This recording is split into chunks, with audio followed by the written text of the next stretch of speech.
Timnas Indonesia sukses meraih kemenangan tipis atas China pada laga lanjutan kualifikasi Piala Dunia 2026 zona Asia. Tampil percaya diri dengan skor tipis 1-0, Indonesia berhasil membalaskan dendam yang sebelumnya terasa menyakitkan. Berkat kemenangan ini juga, skuad asuhan Patrick Kluivert kini mendapat jaminan untuk lolos ke ronde keempat. Starting 11 Moment kali ini membahas Timnas Indonesia yang lolos ke ronde keempat. Siapa yang akan menjadi lawannya? Simak selengkapnya.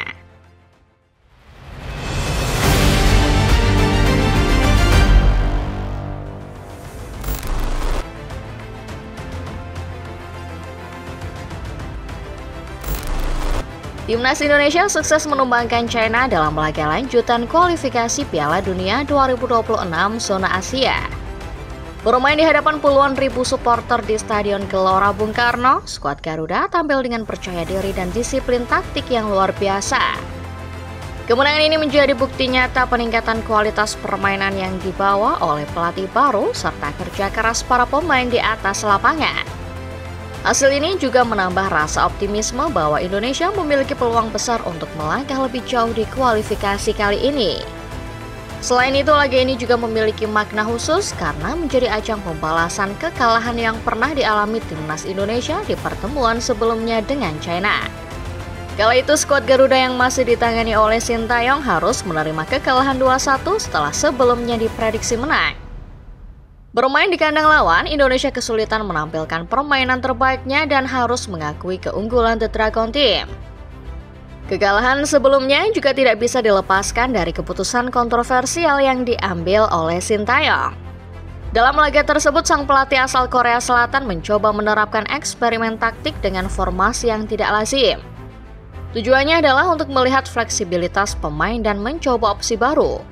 Namun, eksperimen tersebut pada akhirnya justru berujung pada bencana. Ketidaksesuaian taktik dengan karakter pemain membuat permainan Indonesia timpang dan mudah dieksploitasi oleh lawan. Hasil laga di Qingdao juga akhirnya berpengaruh pada masa depan Sin di kursi kepelatihan. Kini, di bawah asuhan Patrick Kluivert, Indonesia tampil lebih stabil dan terstruktur.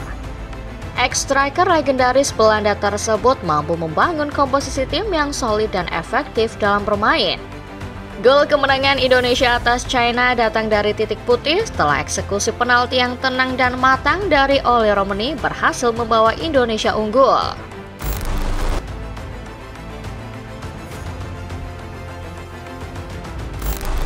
Kemenangan atas China faktanya memiliki dampak yang jauh lebih besar dari sekadar balas dendam. Berkat hasil positif ini, Timnas Indonesia kini kokoh berada di peringkat keempat dengan koleksi 12 poin. Jumlah ini sekaligus memastikan Garuda mendapatkan tiket ke ronde keempat kualifikasi Piala Dunia 2026 zona Asia. Pencapaian ini tentu menjadi tonggak sejarah penting dalam perjalanan sepak bola Indonesia di level internasional. Namun begitu, keberhasilan lolos ke ronde 4 ini sebenarnya bukan hanya berkat hasil kerja tim Indonesia semata, melainkan juga didukung oleh hasil pertandingan lain. Di laga lain yang digelar pada malam yang sama, Bahrain secara mengejutkan harus menyerah 2-0 dari Arab Saudi. Hasil ini menjadi faktor penentu yang pada akhirnya menyegel posisi Indonesia dari kejaran Bahrain di klasemen akhir. Skenario bisa saja berbeda apabila Bahrain berhasil mengalahkan Arab Saudi. Dengan tambahan 3 poin, tim berjuluk Dilmun Warriors itu akan mengoleksi 12 poin sama dengan Indonesia.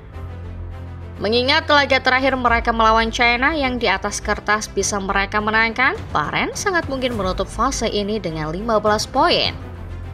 Jika itu terjadi, sementara Indonesia harus menghadapi Jepang yang tangguh, maka posisi Indonesia bisa saja tergusur dan gagal melaju ke fase selanjutnya. Sayangnya, meskipun berhasil melangkah ke fase berikutnya, peluang untuk lolos langsung ke Piala Dunia telah tertutup. Hal ini terjadi setelah Australia berhasil mengunci posisi kedua dengan koleksi 16 poin. Dengan begitu, sekalipun Indonesia menang atas Jepang di laga terakhir, perolehan poin maksimal 15 tidak cukup untuk mengejar posisi Australia.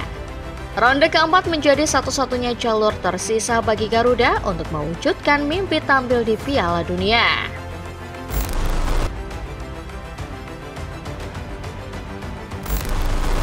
Di ronde keempat nanti, Indonesia diprediksi akan berhadapan dengan tim-tim kuat asal Timur Tengah.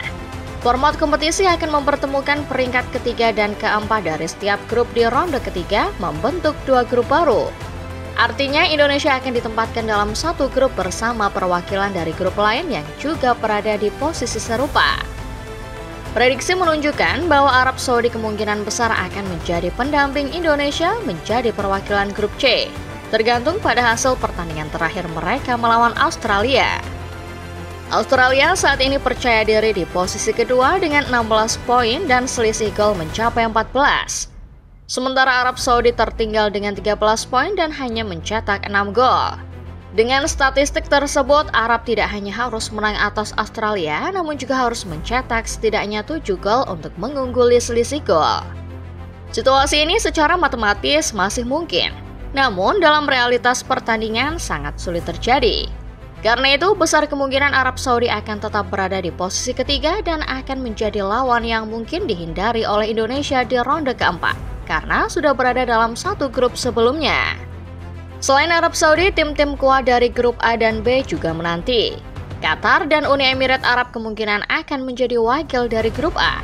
Sementara Irak dan Yordania juga kemungkinan akan menjadi wakil bagi grup B. Format grup nantinya tidak akan mempertemukan tim-tim yang sudah bertemu di ronde ketiga. Jadi Indonesia tidak akan berhadapan kembali dengan Arab Saudi. Namun bukan berarti persaingan akan menjadi lebih ringan. Dua tim yang patut diwaspadai oleh Indonesia adalah Qatar dan Irak.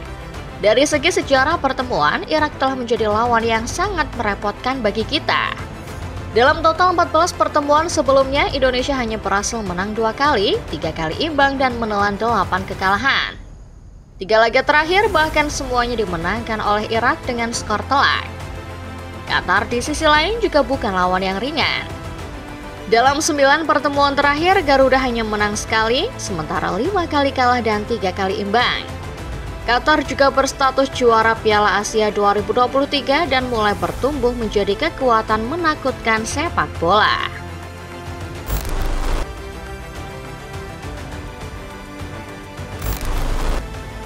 Menyadari potensi besar untuk melawan tim-tim kuat dari Timur Tengah, PSSI bersama dengan Timnas Indonesia ternyata telah merancang agenda khusus untuk latihan. Agenda ini telah dirancang jauh-jauh hari dan direncanakan akan digelar pada FIFA Matchday bulan September. Fokusnya jelas adalah mempersiapkan mental dan strategi timnas menghadapi atmosfer laga tingkat tinggi. Dalam uji coba kali ini, PSSI akan bekerja sama dengan 2 negara asal Timur Tengah, yakni Lebanon dan Kuwait. Kedua negara tersebut telah memberikan konfirmasi kesediaan untuk berpartisipasi dalam pertandingan uji coba melawan Indonesia. Laga ini diharapkan menjadi simulasi realistis sebelum Garuda terjun ke ronde keempat. Gaya bermain yang dimiliki Lebanon dan Kuwait sangat representatif terhadap tipe permainan yang dimiliki Qatar atau Irak, sehingga sangat relevan untuk kebutuhan analisis dan evaluasi taktik. Selain Lebanon dan Kuwait, Indonesia sebenarnya juga mengundang Malaysia untuk turut serta dalam agenda uji coba ini. Namun sayangnya, Harimau Malaya agaknya menolak undangan tersebut dan tidak akan ambil bagian dalam laga persahabatan ini.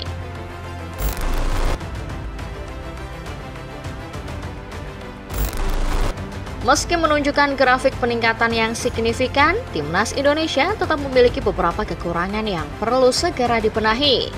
Salah satu aspek yang paling mencolok adalah ketajaman dalam penyelesaian akhir. Dalam 2 laga terakhir menghadapi Bahrain dan China, Indonesia menunjukkan kualitas dalam membangun serangan, namun kurang maksimal dalam menuntaskannya menjadi gol. Masalah ini menjadi PR besar yang perlu segera diperbaiki menjelang ronde keempat. Pada laga melawan Bahrain terlihat jelas beberapa peluang emas yang dimiliki oleh Marcelino Ferdinand dan Rafael Struijk terbuang sia-sia. Keputusan dalam mengambil eksekusi akhir baik dari sisi kecepatan, akurasi, hingga timing masih menjadi kelemahan utama. Jika dibiarkan, hal ini bisa menjadi bumerang saat menghadapi lawan yang lebih kuat.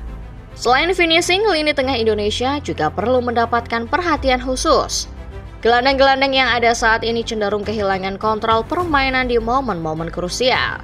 Kehadiran pemain seperti Tom Hai memang memberi warna baru.